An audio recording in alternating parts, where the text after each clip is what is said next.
Hello everyone, কেমন আছেন সবাই? আশা করি সবাই ভালো আছেন। আসলে আমার ভার্সিটিতে এক্সাম চলতেছিল তো, এইজন্য অনেকদিন ভিডিও দিতে পারিনি। জানি না কতজন মিস করেছেন, যেহেতু চ্যানেলটা অনেক ছোট, কিন্তু আমি কিন্তু আপনাদের অনেক মিস করেছি। তো বেশি কথা না বাড়িয়ে ভিডিওর টপিকে আসা যাক। আগে এমন সময় ছিল যেখানে মেকআপের ব্যবহারও অনেক মিনিমাল হতো। সিম্পল কসমেটিক যেমন ফেয়ার অ্যান্ড লাভলি, লিপস্টিক, কাজল, সাধারণ মেয়েরা প্রধানত এগুলোই ব্যবহার করত। কিন্তু পরবর্তীতে মেকআপের প্রচলন অনেক বেশি বৃদ্ধি পায়। অনেক বেশি মেকআপ ইউজ করা শুরু করে। কসমেটিক ইন্ডাস্ট্রি অনেক বড় হয়। নতুন কিসব প্রোডাক্ট বাই করতে থাকে নিয়মিত। আর বর্তমানে হিরো, হিরোইন এবং মডেলদের মধ্যে মেকআপের মতোই প্লাস্টিক সার্জারি কমন জিনিস হয়ে গেছে। আপনি হলিউডের বাদ দেন। আপনি খালি বলিউড এবং সাউথ ইন্ডিয়ান নায়িকাদের দিকেই তাকান। প্রায় সবাই তাদের মুখে সার্জারি করিয়েছে। প্রায় সবাই। মিনিমাম 98% তো হবেই। 98% মানে কি বুঝতে পারছেন? মানে হাতে গোনা কয়েকটা আছে যেটা সার্জারি করেনি। তাছাড়া সবাই সার্জারি করেছে। আর এটাতে শুধু মেয়েরা করে তা না। এখন হিরোরাও প্লাস্টিক সার্জারি করে তাদের সৌন্দর্য বৃদ্ধির জন্য। যেমন বাংলাদেশ আরিফিন শুভ। আপনারা হয়তো অবাক হয়ে যাবেন যে তিনি আবার কি সার্জারি করলো? আসলে তিনি মুখের সার্জারি করেননি। আপনি যদি তার পূর্বের ছবিগুলো দেখেন তাহলে বুঝতে পারবেন সাধারণ ছেলেদের মতো তিনিও চুল পড়ার সমস্যায় ভুগতেছিলেন। সামনে চুল পড়তে তার কপালটা অনেকখানি উঁচা হয়ে গিয়েছিল। যার কারণে তিনি লম্বা চুল রাখতেন এবং সেটা কপালের দিকে ফেলে রাখতেন যাতে কপাল যে অনেকটা বড় হয়ে গেছে সেটা বোঝা না যায়। কিন্তু আপনি যদি এখন তার বর্তমানে কোনো ছবি দেখেন, দেখবেন যে তার চুল একবারে খুবই ঘন এবং কপালটাও স্বাভাবিক। আগে যে চওড়া কপাল ছিল সেটাও স্বাভাবিক হয়ে গেছে। আর আমার মনে হয় এই ভালো করে করো, আমার কাছে ওই চোখ দুটো মনে হচ্ছিল উনি একজন সন্তান হিসেবে কথাটা বলছিলেন আমার। আর মাথার চুল তো এমনি হেঁটে সামনে চলে আসবে না। অবশ্যই তিনি এর জন্য হয় হেয়ার ট্রান্সপ্ল্যান্ট করিয়েছেন, নয়তো নকল চুল ব্যবহার করেন প্রবাসের মতো অথবা নোরা ফাতেহির মতো। নোরা ফাতেহি যেমন তার সামনে মানে অনেকখানি কপাল বড় ছিল, পরবর্তীতে তিনি নকল চুল লাগান। প্রবাসের ক্ষেত্রেও সেম, সেও ভীষণ রকম ভাবে চুল পড়ার সমস্যায় ভোগে এবং নকল চুল লাগানো শুরু করে। মেহজাবিন চৌধুরী বাংলাদেশের নাটকের জনপ্রিয় এক নায়িকা। আপনি যদি তার পূর্বের ছবি দেখেন তাহলে বুঝতে পারবেন তার নাক অনেকটা মোটা ছিল। কিন্তু বর্তমানে যদি তার সোশ্যাল মিডিয়ায় যেসব ছবি পাওয়া যায় সেগুলো লক্ষ্য করলে দেখবেন তার নাক কিন্তু অনেকটাই চিকন এবং বেশ শার্প দেখায়। আমার মনে হয় তিনি তার নাকের সার্জারি করিয়েছেন আর তার সাথে তার মুখেরও বেশ কিছু সার্জারি করিয়েছেন বলে আমার মনে হয়। এটা কোনো কথা?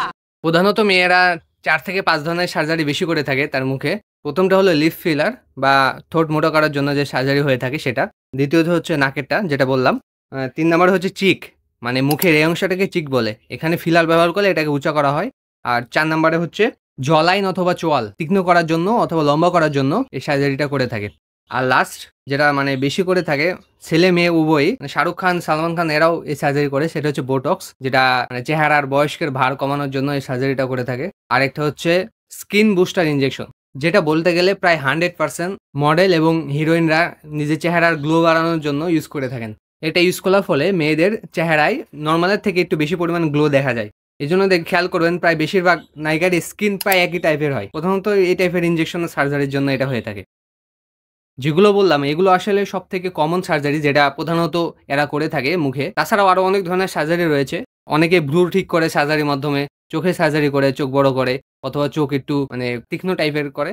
আরো শরীরের বিভিন্ন ধরনের সার্জারি আছে। তো বেশিরভাগ এই টাইপের সার্জারি করে থাকে যেগুলো বললাম। তো মেহজাবিন চৌধুরী আমার মনে হয় তিনি নাকের সাথে তার চিকের এবং জ লাইন অথবা চোয়ালের এটারও সার্জারি করেছেন। কারণ তার জ লাইন আগের থেকে অনেকটা তীক্ষ্ণ এবং চিক অনেকটা উঁচা লাগে। মেহজাবিনের মতো অপু বিশ্বাসও আমার মনে হয় সেম টাইপের সার্জারি করেছেন। তার চিকও উঁচা করেছেন অপু বিশ্বাস এবং তার জ লাইন অথবা চোয়ালও আগের থেকে সার্জারি করে তীক্ষ্ণ করেছেন। এটা তার পুরোনো আগের ছবি দেখলে অনেকটাই বোঝা যায়। এছাড়াও তার স্কিন টোন দেখে বোঝা যায় তিনিও স্কিন বুস্টার ইনজেকশন ব্যবহার করেছেন স্কিনের গ্লো বাড়ানোর জন্য। আমি ক্যামেরার সামনে অনেক মিথ্যে বলেছি কিছু জিনিসের কারণে। এছাড়া অপু বিশ্বাস তার চেহারা থেকে ব্রণ দূর করার জন্য একবার সার্জারি করেন বলে আমরা শুনতে পেয়েছিলাম। নুসরাত ফারিয়া, আমার মনে হয় এর সার্জারি সম্পর্কে আপনারা কম বেশি সবাই জানেন। তিনি একবার নন একাধিকবার সার্জারি করিয়েছেন তার মুখে।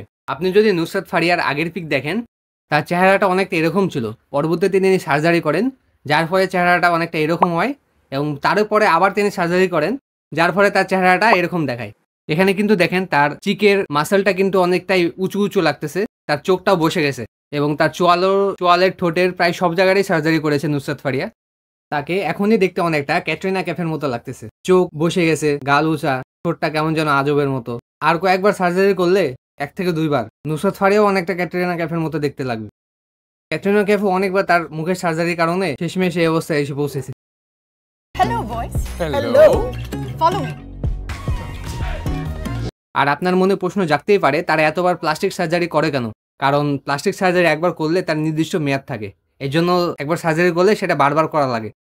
তা না হলে চেহারা আগের অবস্থায় অথবা আগের থেকে বাজে অবস্থায় চলে যায়। এর জন্য যারা একবার সার্জারি করে তাকে বারবারই করতে হয়। তবে কিছু সার্জারি আছে যেগুলো মোটামুটি স্থায়ী হয়, প্রায় সারা জীবনে থেকে যায়, যেমন নাকের সার্জারিটা। এবং আরও কিছু সার্জারি আছে যেটা প্রায় স্থায়ী অথবা চিরকাল থেকে যায়। শবনম বুবলি।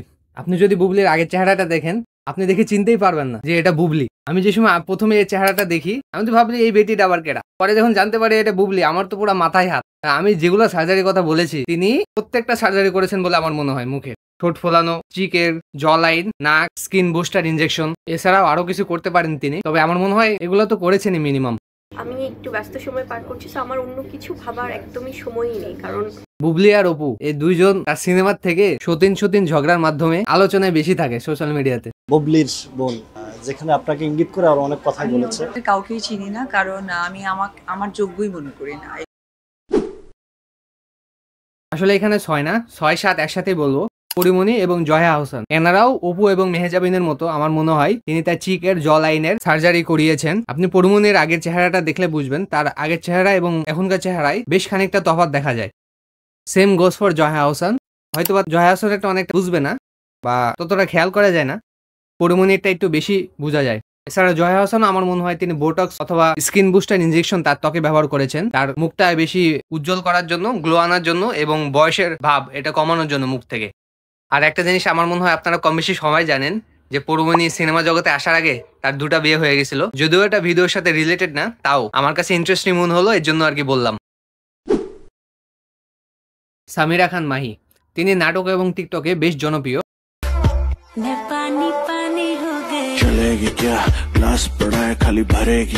তাকে অন স্ক্রিনে অনেকটা ব্রাইট মনে হলেও যখন তার এই ভিডিওটি প্রকাশ পায় অনেকেই অবাক হয়ে যায় তার স্কিন টোন দেখে।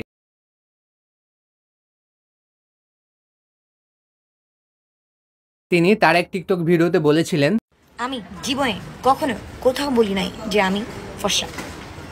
আমি সবসময় বলছি আমার স্কিন কালার ট্যান, আমি শ্যামলা, আমি কখনোই ফর্সা না, কখনোই ছিলাম না, কখনোই হতে চাই না, কখনোই হব না। তাহলে আপু আপনার কাছে আমার একটা প্রশ্ন, আপনার যদি সমস্যাই না থাকে আপনার স্কিন টোন নিয়ে, তাহলে আপনি মুখ কেন ঢাকছিলেন? আর কোন দিন তো দেখলাম না আপনার অরিজিনাল স্কিন টোন দিয়ে ফটো পোস্ট দিয়ে বলেন যে হ্যাঁ আমি আমার গর্ববোধ করি আমার স্কিন টোনের উপরে, আমার কোনো সমস্যা নেই। সবসময় তো দেখি ফিল্টার লাগে টিকটক ছাড়েন,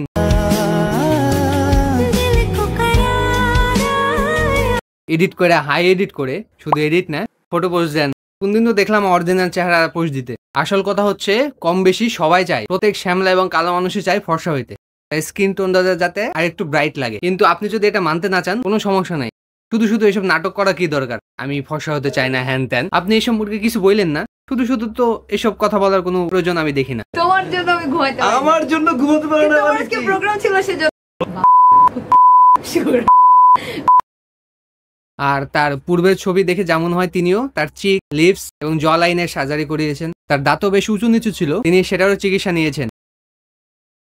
তো আজকে 8 নম্বর পর্যন্তই থাক। আরো অনেক হিরো হিরোইন আছে নাটকের ও সিনেমার যাকে নিয়ে আমি কথা বলতে চাই, কিন্তু এতজনকে নিয়ে কথা বলতে গেলে ভিডিওটা অনেক লম্বা হয়ে যাবে, অনেকে আবার দেখবেন না, বা এখন যে পোস্ট দিচ্ছি এটাই কতজন দেখে কে জানে। আচ্ছা যাই হোক, বাকিদেরকে নিয়ে পার্ট 2 তে কথা হবে, সেটা দেখার আমন্ত্রণ রইল। যদি এই ভিডিওটা ভালো লেগে থাকে আশা করছি আগামী ভিডিওটাও আপনার কাছে ভালো লাগবে। তো সেটা মিস করতে না চাইলে চ্যানেলটা সাবস্ক্রাইব করে যান। এখন আপনার একটা সাবস্ক্রাইব আমার জন্য অনেক অনুপ্রেরণাদায়ক, আমাকে অনেক মোটিভেট করে। আর কমেন্ট করে জানান আপনাদের কি মনে হয়, এরা সার্জারি করেছে মুখে নাকি করেনি। ভিডিওটি এই পর্যন্ত দেখে থাকলে অনেক ধন্যবাদ। দেখাতেই হবে।